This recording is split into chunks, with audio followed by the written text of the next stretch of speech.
আজে তো কাজ যেতে খুব লেট হয়ে গেল, মেম সাহেব রাগ করবেন। আশা মেম সাহেবের দরজার ডোরবেল বাজালো আর মেম সাহেবের মেয়ে বর্ষা রেগে দরজাটা খুললো। মা, আশা আন্টি এসে গেছে। আশা, কোথায় ছিলিস এতক্ষণ? এত দেরি করে কেন এলি? কখন সব কাজ করবি? রান্না করবি, বাসন মাজবি, ঘর মুছবি, আর এই পিঙ্কি পিঙ্কি কেন এসছে তোর সাথে? মেম সাহেব, পিঙ্কির খুব জ্বর আর ওর বাবা কাজে গেছে। আমার শাশুড়ি বাড়িতে অসুস্থ, তাই ছেলে রাজুকে ওখানে রেখে এসেছি। শাশুড়ির তো শরীর ভালো নেই, তাই দেরি হয়ে গেল আসতে।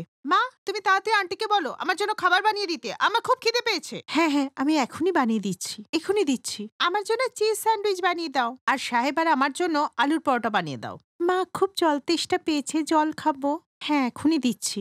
এরপরে আশা পিঙ্কিকে জল খেতে দিল, আর জল খেয়ে পিঙ্কি রান্নাঘরে মেঝেতেই ঘুমিয়ে পড়ল। এরপরে আশা সমস্ত কাজ কমপ্লিট করে নিয়ে পিঙ্কিকে নিয়ে বাড়িতে ফিরে এলো।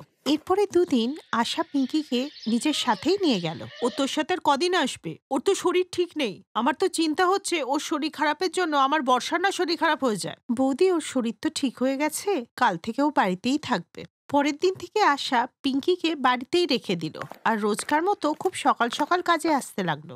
আশার স্বামীর কাজটা চলে যাওয়ায় ওদের একটু কষ্টই হচ্ছিল। মা, বাচ্চারা সকাল থেকে উপোস, ঘরে খাবারের একটা দানাও নেই। এখন তো ওরা দুজন খেলছে, আমি কাজ থেকে কিছু টাকা অ্যাডভান্স নিয়ে এসে খাবার বানাবো। ঠিক আছে বৌমা, তাড়াতাড়ি ফিরো। এই বলে আশা কাজে চলে গেল। কিন্তু কাজে গিয়েও আশা বাচ্চাদের কথাই ভেবে যাচ্ছিল। তাই সে প্রথমে ভাবলো কয়েকটা ভালো রুটি ও শাড়ির মধ্যে লুকিয়ে বাড়িতে নিয়ে যাবে। কিন্তু তারপর তার সততা তাকে এই কাজটা করতে বাধা দেয়। তাই সে রাতের বাসি রুটিটা শাড়ির মধ্যে বেঁধে নেয়। কিন্তু তখনই ওকে বর্ষা দেখে নেয়। মা, আন্টি না শাড়িতে লুকিয়ে কিছু নিয়ে যাচ্ছে, আমি দেখতে পেয়েছি। এ তুই কি বলছিস মা? আশা, তুমি কি লুকিয়ে নিয়ে যাচ্ছ? দেখাও, এখনই দেখাও বলছি। না না মেম সাহেব, কিছু না। এই বলে সুনিতা আশা শাড়িটা ঝাড়লেই শুকনো রুটি মাটিতে পড়ল। এ কি আশা, তুমি রুটি চুরি করে নিয়ে যাচ্ছ? চুরি না মেম সাহেব, রুটিগুলো না আমি গরুকে খেতে দিতে যাচ্ছিলাম। আশা ভয় পেয়ে মিথ্যে কথা বলে, যাতে ওর মেম সাহেব রেগে গিয়ে ওকে কাছ থেকে তাড়িয়ে না দেয়। আশা, তুমি আমার কাছ থেকে অ্যাডভান্স চাইছিলে তো? এই নাও। সুনিতার পর যখনই আশাকে অ্যাডভান্স দিতে গেল, তখনই সুনিতা ওই টাকা কেড়ে নিয়ে বলে, খবরদার বলছি, একটা টাকাও অ্যাডভান্স দেবে না। যখন দেখো তখনই অ্যাডভান্স চাইছে। শোন, কোনো টাকা পয়সা পাবি না। আর তোকে বলেছিলাম না, ছাদে যে জলের ট্যাঙ্কটা আছে সেটা নিয়ে গিয়ে বিক্রি করে দিতে? অ্যাডভান্সের কথা তো রোজ মনে থাকে, আর কাজের কথা রোজ মনে থাকে না। মেম সাহেব, এখনই নিয়ে যাচ্ছি। সুনিতা, এত বড় ট্যাঙ্কি আশা কি করে নিয়ে যাবে? কয়েকটা লোক ডেকে দি, দাঁড়াও। মাসে যে এত গাদা গাদা টাকা দিই, তাতে এইটুকু কাজ করতে পারবে না? অত বড় ট্যাঙ্ক কি করে নিয়ে যাবে ও বুঝবে, ওকেই নিয়ে যেতে হবে। সুনিতার প্রতি আশার একটুও দয়া হলো না। সে অ্যাডভান্স তো দিলই না, উল্টে আশাকে এত বড় জলের ট্যাঙ্কটা টেনে টেনে নিয়ে যেতে হলো। কিন্তু বাড়িতে এসেই আশার মাথা ঘুরে গেল। ও দেখল যে ঘরের সমস্ত জিনিস বাইরে ছড়িয়ে ছিটিয়ে আছে, আর বাড়িওয়ালা ওদেরকে ধাক্কা দিয়ে ঘর থেকে বার করে দিচ্ছিল। এই বাড়িটা আমি অন্য কাউকে দিচ্ছি বেশি দামে। বেশি ভাড়া পেলে কেন আমি নিজের লোকসান করব? বেরো এখান থেকে, এক্ষুনি বেরো। আমি গত 2 মাস ধরে তোর বউকে বলে এসেছি অন্য কোথাও ঘর দেখতে, আমার কথা কানেই তোলেনি। রাজেশ বাবু, আশা এক্ষুনি চলে আসবে। আমাদের আর কটা দিন সময় দিন। মজুরির কাজ পেলে আমার হাতে টাকা আসলেই সব ভাড়া মিটিয়ে দেবো। ওসব কিচ্ছু হবে না, কালকে থেকে আমার নতুন ভাড়াটিয়ারা চলে আসবে।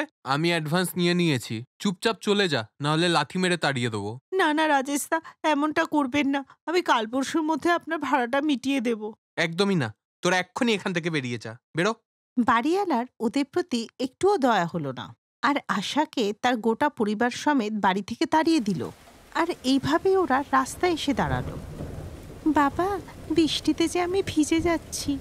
এ ভগবান, এখন আমরা কোথায় থাকবো? কিছু একটা ব্যবস্থা না করলে বৃষ্টিতে ভিজে বাচ্চাদের শরীর খারাপ করবে যে। তখনই আশার ফোনে ওর মেম সাহেবের ফোন আসে। হ্যালো আশা, ট্যাঙ্কিটা বিক্রি করে দিয়েছিস? কত টাকা পেলি রে? মেম সাহেব, হয়েছেটা কি? হ্যালো। বৃষ্টির জন্য আশার ফোনটা ভিজে যায়, তাই তাতে পরিষ্কার কথা শুনতে পাওয়া যাচ্ছিল না, আর লাইনটাও কেটে যায়। মা, যতক্ষণ না অন্য কোথাও থাকার ব্যবস্থা হচ্ছে ততক্ষণ আমরা জলের ট্যাঙ্কিতে সবাই মিলে বসে যাই, অন্তত বৃষ্টি থেকে তো বাঁচবো। তবে কি এখন বৌমা আমাদের গরিবদের জলের ট্যাঙ্কে ঘর হবে? এছাড়া যে আমাদের কাছে আর কোনো রাস্তা নেই মা। যতদিন না অন্য কোথাও ব্যবস্থা হচ্ছে ততদিন এখানেই থাকতে হবে মা। আশার কাছে আর কোনো রাস্তা ছিল না। তারপরে সে জলের ট্যাঙ্কটা কেটে দরজা বানালো আর ভেতরে সবার বসার জন্য জায়গা করলো। ওই রাতে প্রচুর বৃষ্টি হয় আর এই জলের ট্যাঙ্কটাই ওদের পরিবারকে বাঁচিয়েছিল।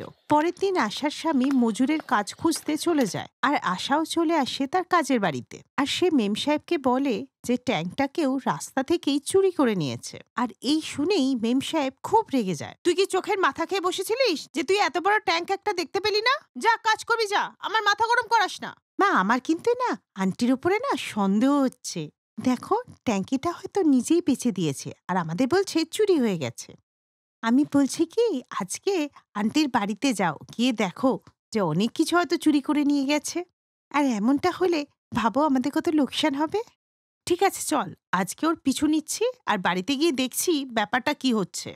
আর ওই দিন যখন আশা কাজ সেরে নিজের বাড়িতে ফিরল, বাড়ি আর কোথায়, মানে ওই জলের ট্যাঙ্কে ফিরল, তখন সব সত্যিটা ওর মেম সাহেবের চোখের সামনে এসে গেল। আর এসব দেখে সে আশাকে বলল, বৌমা, তোমার মেম সাহেব কিছু বলেননি তো? না না মা, আমি ওনাকে সব সত্যি কথা বলে দিয়েছি যে আমাদের থাকার জায়গা নেই, তাই জলের ট্যাঙ্কিতে আপাতত থাকছি। আর এইসব শুনে মেম সাহেব আমাকে কিছুই বলেনি। আর তো কিছুদিনের ব্যাপার মা, সব ঠিক হয়ে যাবে। এই কটা দিন এইভাবেই চলুক। আশার দারিদ্রতা দেখে সুনিতার মন গলে গেল। সে ট্যাঙ্কির ভিতরে এসে বলল, আশা, তোমাকে কোথাও ভাড়ার ঘর খুঁজতে হবে না। সত্যি তুমি কত অসুবিধায় দিন কাটাচ্ছ আজকে আমি দেখতে পেলাম। তাই আজ থেকে তোমরা আমাদের পার্কিং ঘরেই থাকবে। কাকিমা, চলুন আমার সাথে। এইভাবেই মেম সাহেব আশার কষ্টটা বুঝলো আর তাকে থাকার জন্য নিজের বাড়িতে জায়গা দিল। একেই তো বলে মানবিকতা। যখন কেউ আমাদের জন্য কাজ করে তখন তার বিপদে আমাদের তার পাশে দাঁড়ানো উচিত।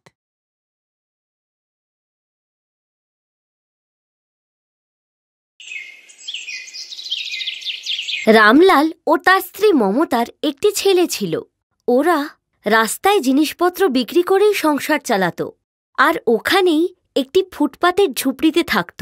মমতা সন্তান সম্ভবা ছিল, তাই সে ঝুপড়ির কাছের রাস্তাতে দাঁড়িয়ে গাড়িতে আসা যাওয়া করা লোকজনেদের জিনিসপত্র বিক্রি করত। একদিন, মমতা, ব্রিজের কাছে লাল সিগন্যালটা অনেকক্ষণ ধরেই থাকে আর এর জন্য ওখানে ভিড়ও খুব হয়। তাই আমি ভাবছি যে আজ ওখানে গিয়ে কিছুক্ষণ জিনিসপত্র বিক্রি করি। সাবধানে যেও, লাল সিগন্যাল বন্ধ হলেই গাড়িগুলো ছুটতে শুরু করে। রামলাল ব্রিজের তলায় জিনিস বিক্রি করতে চলে গেল। সাহেব, এই দেখুন কত ভালো খেলনা আর বেলুন, আপনার বাচ্চার জন্য নিয়ে যান। এই যে ভাই, এই পুতুলটার কত দাম? 20 টাকা মাত্র সাহেব। 20 টাকা? 10 টাকায় হলে বলো, না হলে থাক। কিছুক্ষণের মধ্যেই লাল সিগন্যাল বন্ধ হয়ে গেল। ঠিক আছে সাহেব, আপনি 10 টাকাই দিন। রামলাল 10 টাকায় পুতুলটি বিক্রি করে যেই পিছন ফিরে তাকালো, অমনি একটি গাড়ি ওকে ধাক্কা দিয়ে ফেলে দিল। একের পর এক গাড়ি ওকে পিষে যেতে লাগলো আর ও সেখানেই মারা গেল।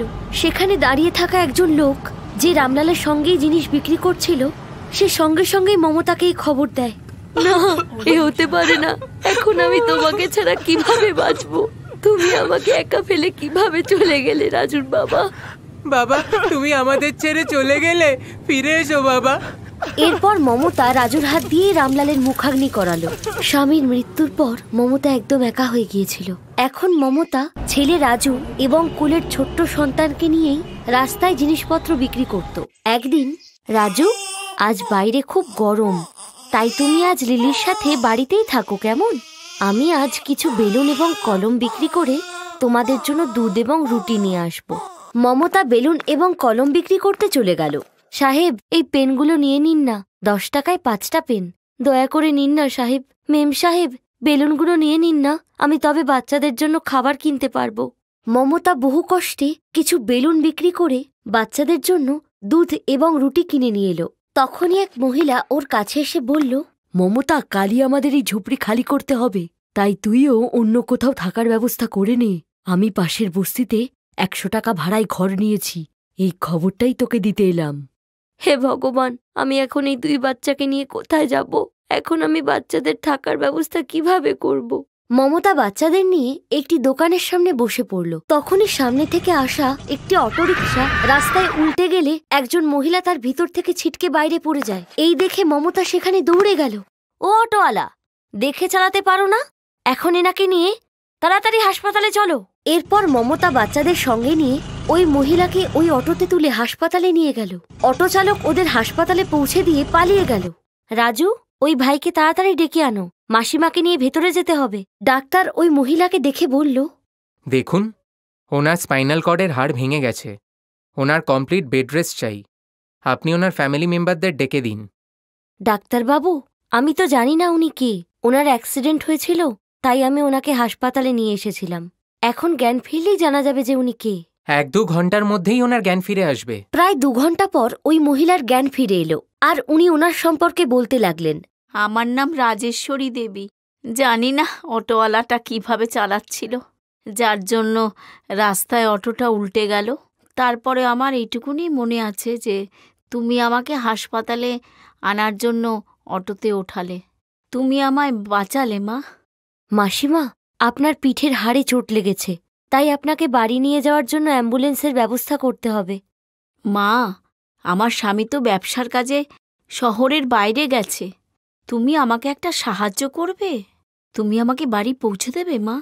ডাক্তারবাবু, আপনি অ্যাম্বুলেন্সের ব্যবস্থা করুন। বিলটা আমি অ্যাকাউন্ট থেকে দিয়ে দেব। মাসিমা, আপনি একদম চিন্তা করবেন না, আমি আপনার সঙ্গেই যাব। মমতা রাজেশ্বরী দেবীকে অ্যাম্বুলেন্সে করে ওনার বাড়িতে নিয়ে এলো। ওই সময় রাজেশ্বরী দেবীর একজনের সাহায্যের প্রয়োজন ছিল, যা তিনি মমতার কাছ থেকে পেয়েছিলেন। রাজেশ্বরী দেবী বাড়ি ফিরে তার স্বামী মহেন্দ্রনাথকে ফোনে সব কথা জানালেন। মমতা, আমি আমার স্বামীকে ফোন করে বলে দিয়েছি ও কালকে সকালের মধ্যেই ফিরে আসবে। আজকে রাতটা তুমি এখানে থাকবে মা? মমতা ওনার কথা শুনে কাঁদতে শুরু করল। কি হলো মা মমতা, হঠাৎ তুমি কাঁদছো কেন? কোনো জোরাজুরি করব না। তোমার যদি ইচ্ছে না হয় তুমি না করতে পারো মা। আর তাছাড়া আজ তুমি আমার জন্য যা করলে সেটা অনেক বড় ব্যাপার মা। মমতা রাজেশ্বরী দেবীকে তার কান্নার কারণ এবং তার জীবনের সমস্ত দুঃখের ঘটনা জানাল, যা শুনে রাজেশ্বরী দেবীর চোখে জল চলে এলো। আপনি এখন বলুন মাসিমা, আমি কি করব? বাচ্চাগুলোকে নিয়ে কোথায় যাব? কিচ্ছু চিন্তা করো না মা, দেখবে ভগবান সব ঠিক করে দেবেন। দেখো, ওই সামনে রান্নাঘর আছে, তুমি রান্নাঘরে গিয়ে তোমাদের জন্য ও আমার জন্য খাবার বানাও। আজ তোমরা আমার জন্য সারাদিন না খেয়ে আছো, তাই এবার গিয়ে খাবার বানাও। মাসিমা, আপনি আগে এই ওষুধটা খেয়ে নিন, আর কিছু দরকার হলে আমাকে ডেকে দেবেন, কেমন? মমতা রাজেশ্বরী দেবী এবং রাজুকে খাবার দিল, আর মেয়ে লিলির জন্য দুধ গরম করল। পরের দিন মহেন্দ্রনাথ বাড়িতে এসে সমস্ত ঘটনা জানতে পারল। সব শুনে উনি মমতাকে ধন্যবাদ জানালেন। মা মমতা, তুমি রাজেশ্বরীর জন্য যা করলে তাতে আমি সারা জীবন তোমার কাছে কৃতজ্ঞ থাকব। ধীরে ধীরে রাজেশ্বরী দেবী সুস্থ হয়ে উঠতে লাগলেন, কারণ মমতা দিনরাত ওনার সেবা করত। তাই 1 মাসের মধ্যেই উনি পুরোপুরি সুস্থ হয়ে উঠলেন। মাসিমা, এখন আপনি পুরোপুরি সুস্থ, তাই এবারে আমার যাওয়া উচিত। মাসিমা, এই কদিনে আপনার ভালোবাসা পেয়ে আমি ধন্য। আপনি আমার বাচ্চাদের এত খেয়াল রেখেছেন, যার জন্য আমি আপনার কাছে চিরকৃতজ্ঞ থাকব। মা মমতা, রাজু আমায় দিদা বলে ডাকছে। ও কি সারা জীবন এই দিদার কাছে থাকতে পারে না? বল না মা। হ্যাঁ রে মা, আমরা নিঃসন্তান, কিন্তু রাজু আর লিলিকে দেখে আমাদের মনে দাদু দিদার ভালোবাসা জেগে উঠেছে। আর তুই তো মা রাজেশ্বরীকে নিজের মায়ের মতো সেবা করেছিস। এবার মেয়েকে কি করে আশ্রয়হীন করে দিই? এই শুনে মমতার চোখে জল চলে এলো, কারণ একজন অসহায় যে আশ্রয় পেয়েছিল। মমতা রাজেশ্বরী দেবীকে জড়িয়ে ধরল। ওই দিনের পর থেকে মমতা মহেন্দ্রনাথের ব্যবসার কাজে সাহায্য করতে লাগলো, আর ছেলে মেয়েদেরও লেখাপড়া শিখিয়ে মানুষের মতো বেস্ট বাডিজ। হ্যালো ফ্রেন্ডস, এই ভিডিওটা দেখার জন্য ধন্যবাদ। যদি এই ভিডিওটা তোমাদের ভালো লেগে থাকে তাহলে প্লিজ লাইক, সাবস্ক্রাইব আর কমেন্ট অবশ্যই করবে এই ভিডিওতে। আর হ্যাঁ, শেয়ার করতে ভুলো না কিন্তু। আরো অনেক মজাদার ভিডিও দেখার জন্য নিচে দেওয়া এই বেল আইকনটাকে প্রেস করো। দেখতে থাকো বেস্ট বাডিজ।